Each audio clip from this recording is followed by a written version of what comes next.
కొణిదెల శివశంకర వరప్రసాద్ అంటే ఎవరో చాలా మందికి తెలియదు. చిరంజీవి అన్న మెగాస్టార్ అన్న చాలు ఎగిరి గంతేస్తారు. చిరంజీవికి ఉండే మాస్ ఫాలోయింగ్ అలాంటిదే. మరి చిరు ఎవరో చాలా మందికి తెలియదంటే ఎవరికైనా ఆశ్చర్యం అనిపిస్తుంది. కానీ నిజంగా ఇది నిజం. అలాంటి గ్రామాలు విశాఖ ఏజెన్సీలో చాలా ఉన్నాయి. వారికి చిరంజీవి అంటే తెలియదు. తెలిసిన కొద్ది మందికి పార్టీ పెట్టారన్న సంగతి అంతకంటే తెలియదు. చిన్నపిల్లల నుంచి పెద్దాళ్ల వరకు చిరంజీవి పేరు తెలియని వారుండరు. ఇది సహజం కూడా. నటనలో రాష్ట్ర ప్రజానికం అభిమానం చూరగొన్నాడాయన. ఆ అభిమానంతోనే ప్రజారాజ్యం పార్టీని స్థాపించి రాజకీయ పార్టీలకు సవాల్ విసిరారు. అలాంటి చిరంజీవి ఎవరో తెలియదనంటుంటే ఆశ్చర్యపోవడం మనవంతైంది. అది వెనుకబాటుతనమో సినీ హీరోలంటే గిట్టని వైనమో గాని విశాఖ ఏజెన్సీలో చాలా మందికి చిరంజీవి అంటే తెలీదు. ఇలా అన్నవారంతా 40+ ఏజ్ దాటిన వారే.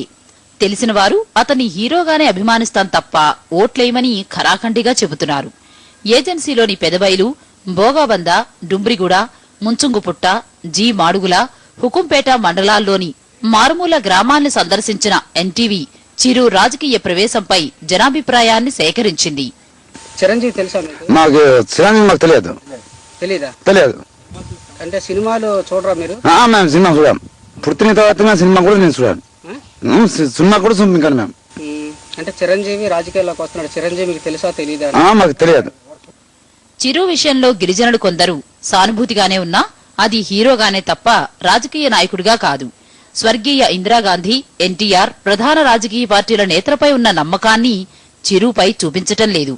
ప్రస్తుతం అమలవుతున్న సర్కారు ప్రగతి పథకాలను ప్రస్తావించటం చూస్తుంటే ఎంత లోతుగా ఆలోచిస్తున్నారో అర్థమవుతుంది. గిరిజన ప్రాంతాల్లో విశాఖ ఏజెన్సీది భిన్నమైన పరిస్థితి. మండలాల్లో విస్తరించిన ఏజెన్సీ మావోల ప్రాబల్యానికి కేంద్ర బిందువు. ఈ ప్రాంతంలో రాజకీయపరమైన అవగాహన లోపం కనిపించటం విశేషం.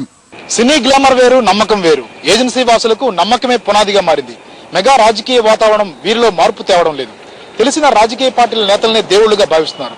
మార్పు కోసం అంటున్న చిరంజీవి కొండవాసుల గుండెల్లో గూటు కట్టుకోగలరా అన్నదే ప్రశ్న.